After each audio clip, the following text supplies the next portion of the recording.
Hello friends, कैसे हैं आप लोग। उम्मीद करता हूं कि बहुत अच्छे होंगे। दोस्तों, समीक्षा अधिकारी की टेस्ट सीरीज प्रारंभ हो चुकी है। यदि आपने अभी तक ज्वाइन नहीं किया है तो आप लोग ज्वाइन कर लीजिए, क्योंकि परीक्षा बहुत नजदीक है। 13 सितंबर को परीक्षा होने वाली है और ये यकीन मानिए, ये बिल्कुल तय है कि परीक्षा अपने नियत तिथि पर ही होगी।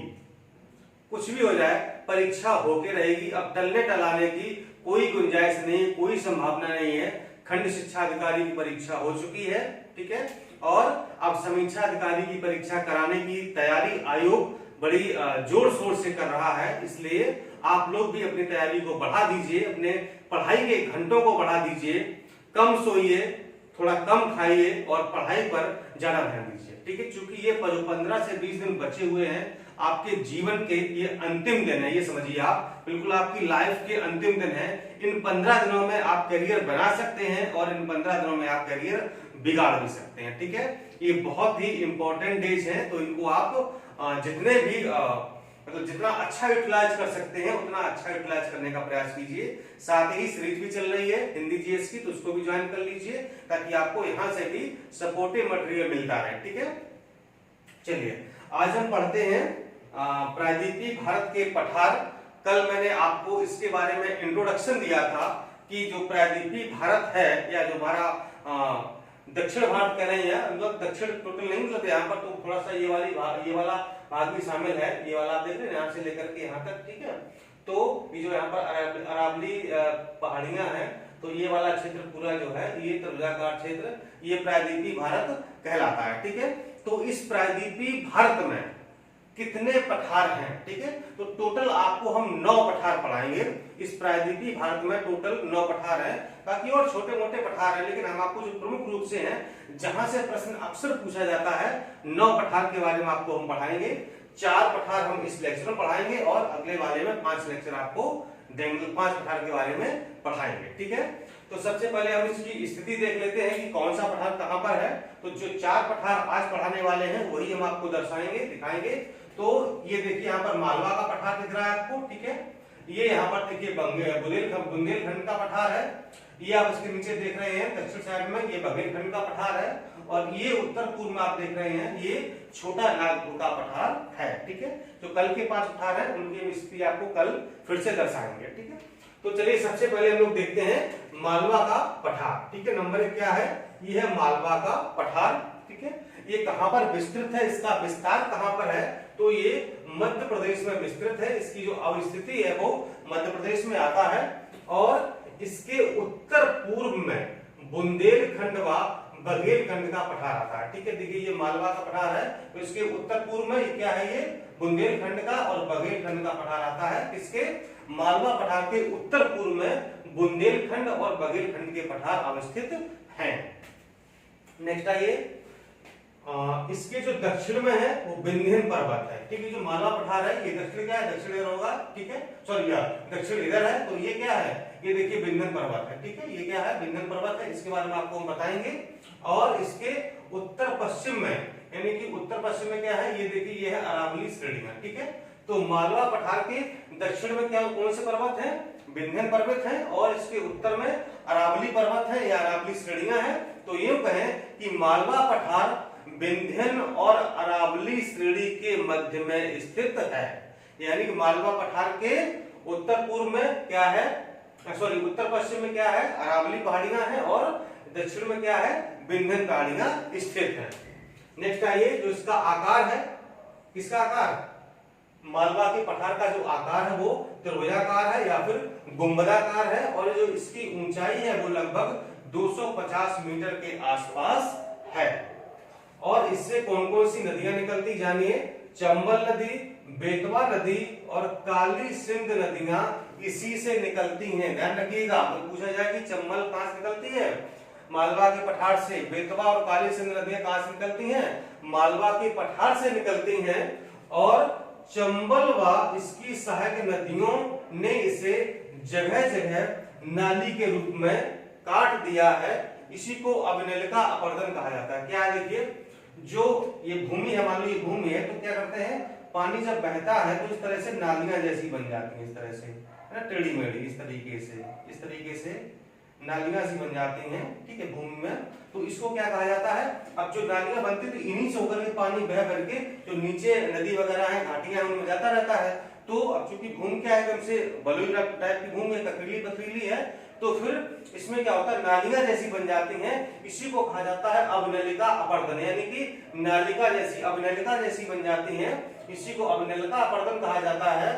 इसलिए इसे उत्खात भूमि या बीहड़ भूमि भी कहते हैं, ठीक है। जो आपने चंबल का बीहड़ वगैरह सुना होगा, ठीक है, तो ये क्या है, ये चंबल नदी के अवनलिका अपर्दन के कारण है ये उत्खात भूमि बन गई है, या जंगल भूमि बन गई है, या बीहड़ भूमि बन गई है। इसी बीहड़ भूमि को ही जो है उत्खात भूमि कहा जाता है, और ये अवनलिका अपर्दन के कारण बनी है। और कारण क्या है कि चंबल जैसी नदियां, ठीक है, यानी बेसिकली चंबल और जो इसकी सहायक नदियां हैं, इन्होंने इसको काटा है। ये पीसीएस जैसी परीक्षाओं में प्रश्न बहुत पूछा जाता है, ठीक है, कि अवनलिका अपर्दन किसके कारण होता है, किस नदी के कारण होता है, तो चंबल नदी के कारण होता है, ठीक है। या उत्खात भूमि या बीहड़ भूमि का निर्माण कौन सी नदी करती है, तो वो है चंबल नदी, ठीक है। चलिए आगे चलते हैं। काली उपजाऊ मिट्टी का जमाव मिलता है, ठीक है। अब चूंकि ये लावा निर्मित पठार है, ठीक है, ज्वालामुखी जो लावा था, लावा एकदम से जो निकला बहुत ज्यादा और वो फैल गया, उसी पर एक जो है पठार बन गया। तो चूंकि ये लावा निर्मित पठार, इसलिए काली उपजाऊ मिट्टी का जमाव यहाँ पर मिलता है। काली मिट्टी आपने देखा होगी एमपी वगैरह में, जो महाराष्ट्र वगैरह में बेसिकली काली मिट्टी है, ठीक है, तो काफी उपजाऊ होती है। कपास वगैरह के लिए आपने देखा होगा कि काली मिट्टी उपजाऊ होती है, यानी सुटेबल होती है कपास की खेती के लिए, ठीक है। चलिए ये हो गया आपका मालवा पठार। दूसरा आपका है बुंदेलखंड का पठार, ठीक, कहां पर है, ये है बुंदेलखंड का पठार, देख पा रहे हैं, बुंदेलखंड का पठार है ये। और ये कहां पर विस्तृत है, ये उत्तर प्रदेश व मध्य प्रदेश में इसका आपको विस्तार मिलेगा। और यह मालवा पठार का उत्तर पूर्वी भाग बुंदेलखंड पठार के नाम से जाना जाता है, ठीक है। यानी कि जो ये मालवा पठार का उत्तरी भाग है, जो ये मालवा पठार है, इसका जो उत्तरी भाग है, इसी उत्तरी भाग को बुंदेलखंड पठार के नाम से जाना जाता है। या यूं कहें कि बुंदेलखंड पठार मालवा पठार का ही उत्तरी भाग है, या मालवा पठार के उत्तरी भाग को बुंदेलखंड पठार के नाम से जाना जाता है, या बुंदेलखंड पठार मालवा पठार का ही एक हिस्सा है, ठीक है। आगे आइए, ये है ग्वालियर पठार व विंध्याचल श्रेणी के मध्य पर फैला हुआ है, ठीक है। यानी कि ये जो है ग्वालियर पठार और विंध्याचल श्रेणी, ठीक है। अब जो ये विंध्याचल श्रेणी यहाँ पर है, ठीक, और यहाँ पर आपको ग्वालियर पठार यहाँ पर होगा, तो इसके मध्य में ये फैला हुआ है, कौन सा, बुंदेलखंड का पठार। और इसकी ऊंचाई लगभग 300 से 600 मीटर मिलती है। यह है प्राचीनतम बुंदेलखंड नीस शैलों से निर्मित है, ठीक है, नीस शैलों से निर्मित है। और इसमें कहीं कहीं ग्रेनाइट व बालू के पत्थर के टीले मिलते हैं, ठीक है, यानी कि कहीं कहीं पर, हर जगह नहीं, बुंदेलखंड के पठार में, ठीक है, कहीं कहीं ग्रेनाइट मिल जाता है, यहाँ पर बालू के बने हुए पत्थर के टीले मिल जाते हैं, ठीक है। नेक्स्ट है ये बघेलखंड का पठार, तीसरा आपका बघेलखंड का पठार है। इसका विस्तार कहां पर है, ये मध्य प्रदेश व छत्तीसगढ़ में विस्तृत है, और विंध्य श्रेणी के पूर्व में स्थित है, ठीक है। विंध्य श्रेणी के, ये विंध्य श्रेणी है, ठीक, तो इसके पूर्व में क्या है, ये देखिए आप बघेलखंड का पठार है, ठीक है, विंध्य श्रेणी ये है, और इसके पूर्व में, ये पूर्व वाला हिस्सा है, तो पूर्व में बघेलखंड का पठार स्थित है। इसके उत्तर में सोनपुर पहाड़ियां और दक्षिण में रामगढ़ पहाड़ियां हैं, ठीक है। अब बघेलखंड की पठार, इसके उत्तर में क्या है, ये उत्तर में क्या है, सोनपुर पहाड़ियां हैं, और दक्षिण में ये रामगढ़ की पहाड़ियां हैं, ठीक है। तो बघेलखंड का पठार कौन सी, सोनपुर पहाड़ियों और रामगढ़ पहाड़ियों के बीच में अवस्थित है। ये प्रश्न कभी कभी कथन कारण में पूछ लिया जाता है कि बघेलखंड का पठार किन पहाड़ियों के बीच में स्थित है, तो आप कहेंगे कि रामगढ़ पहाड़ियां और सोनपुर पहाड़ियों के बीच में स्थित है, ठीक है। रामगढ़ पहाड़ियां हैं वो उत्तर में है, सोनपुर पहाड़ियां हैं वो सॉरी, जो सोनपुर पहाड़ियां हैं वो उत्तर में है, और रामगढ़ पहाड़ियां वो दक्षिण में स्थित है, ठीक है। और सोन नदी इससे होकर ही गुजरती, ध्यान रखिएगा, प्रश्न पूछा जाए कि बघेलखंड के पठार से निम्न में से कौन सी नदी, मतलब बघेलखंड पठार से होकर के निम्न में से कौन सी नदी गुजरती है, तो सोन नदी बघेलखंड के पठार से होकर ही गुजरती है और इस पठार के पश्चिमी भाग में बलुआ पत्थर व चूने के पत्थर तथा पूर्वी भाग में ग्रेनाइट चट्टानें पाई जाती है। ठीक है, पश्चिमी भाग में यानी कि इस वाले भाग में बलुआ पत्थर और चूने पत्थर और पूर्वी भाग में ग्रेनाइट की चट्टानें पाई जाती हैं। ठीक है, और अंत में हम लोग आते हैं चौथे वाले पठार पर जिसका नाम है छोटा नागपुर का पठार। बहुत ही इंपॉर्टेंट पठार है और यहां से हमेशा प्रश्न पूछा जाता है। कैसे, समझिए इस बात को। ये कहां पर विस्तारित है? झारखंड और पश्चिम बंगाल में इस पर विस्तार मिलेगा इसका आपको। ठीक है, झारखंड पश्चिम बंगाल में विस्तृत है और उत्तर में, इसके उत्तर में गंगा नदी, उत्तर पश्चिम में सोन नदी तथा दक्षिण में महानदी के बीच फैला हुआ है। ठीक है, उत्तर में क्या बहती है? ये देखिए छोटा नागपुर पठार, उत्तर में गंगा नदी और उत्तर पश्चिम में यहाँ पर जो है सोन नदी बहती है और दक्षिण में कौन सी? महानदी बहती है। तो ये तीन नदियों के बीच में स्थित पठार है। इसके तीन तरफ नदियां बहती हैं।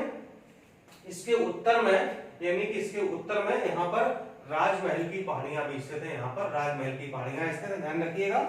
ठीक है, और दामोदर नदी व स्वर्ण रेखा नदियां इससे निकलती हैं। ठीक है, दामोदर नदी और स्वर्ण रेखा नदी इसी छोटा नागपुर पठार से होकर के निकलती है और दामोदर नदी पठार के बीचों बीच अपनी भ्रंश घाटी में बहती है तथा आगे जाकर हुगली नदी में मिल जाती है। ठीक है, तो सोचिए कि जो महानदी, वो जो दामोदर नदी है ये पठार के बीचों बीच से होकर के गुजरती है, बीचों बीच से होकर गुजरती है और जिसकी जो भ्रंश घाटी है, रिफ्ट वैली है, ये अपनी भ्रंश घाटी में बहती है और आगे जाकर कहां पर? जो गंगा की सहायक नदी है हुगली, उसमें जाकर के ये मिल जाती है। ठीक है, और याद रखना है कि जो कलकत्ता है वो हुगली नदी के किनारे ही स्थित है। ये प्रश्न परीक्षा में पूछा जाता है। और जो रांची है वो स्वर्ण रेखा नदी के तट पर स्थित है। रांची झारखंड का शहर है। ठीक है, तो स्वर्ण रेखा नदी के तट पर कौन सा शहर स्थित है? रांची है। और हुगली नदी के तट पर कौन सा शहर स्थित है? कलकत्ता स्थित है। दामोदर नदी पठार के बीचों बीच से अपनी भ्रंश घाटी में बहती है तथा आगे जाकर के हुगली नदी में मिल जाती है। कहने का मतलब दामोदर नदी इस पठार को दो भागों में विभाजित कर देती है। कैसे, आइए समझते हैं। दामोदर नदी पठार को दो भागों में बांटती है। कैसे बांटती है? जो इस तरह से ये बांट दिया इसने। ठीक है, तो ये उत्तरी वाला भाग हो गया, ये दक्षिणी भाग हो गया।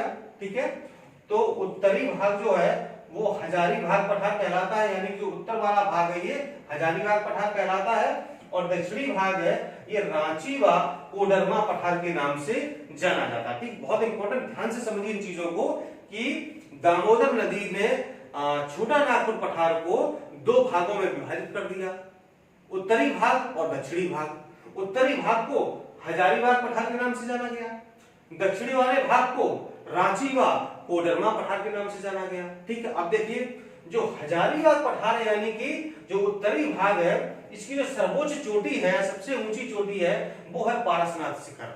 ये परीक्षा में पूछा जाता है कि छोटा नागपुर पठार या फिर हजारीबाग पठार की सर्वोच्च चोटी कौन सी है?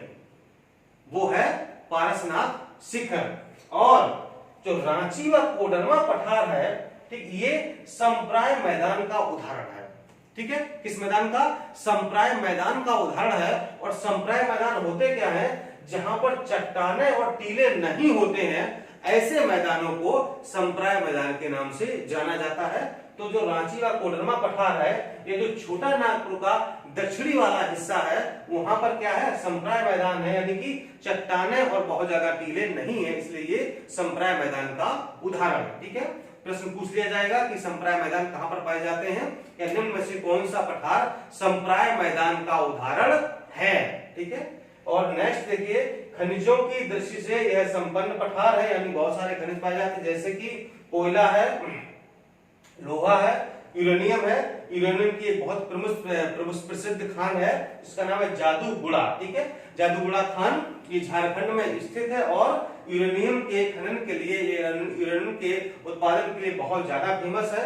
और यह पठार इसी वजह से, चूंकि यहाँ पर बहुत ज्यादा खनिज पाए जाते हैं, पर्याप्त मात्रा में पाए जाते हैं, इसीलिए यह पठार भारत का रूर प्रदेश कहलाता है। भारत के रूर प्रदेश की इसको संज्ञा दी गई है। ठीक है, तो ये हो गया आपका छोटा नागपुर पठार। 4 पठार आपने पढ़ दिए, मालबाग पठार, बुंदेलखंड का पठार, बघेलखंड का पठार और फिर छोटा नागपुर का पठार। ठीक है, अभी 4 पठार और बचे हुए हैं, दक्कन है, दंडकारण्य है, ठीक है, शिलांग का पठार। तो 5 पठार आपको अगले वाले लेक्चर में मिलेंगे। ठीक है, तो इस तरह से ये टॉपिक आपका हो जाएगा कंप्लीट। ठीक है, और हम प्रयास कर रहे हैं कि आपके सिलेबस को तेजी से आगे बढ़ाया जाए ताकि परीक्षा से पहले मैक्सिमम चीजों को कवर किया जा सके। ठीक है दोस्तों, प्रयास पूरा है, मैं अपना 100% देने का प्रयास करता हूं, क्योंकि मैं स्वयं में अकेला हूं, सारी चीजें मुझे ही करनी होती हैं, इसलिए कभी कभी व्यस्तता हो जाती है। ठीक है, उसके लिए मैं क्या कर सकता हूं, कोशिश ही कर सकता हूं। ठीक है, और यही मेरा मतलब कर्तव्य है कि आपके लिए मैं कुछ कर पाऊं। ठीक है दोस्तों, धन्यवाद, नमस्कार।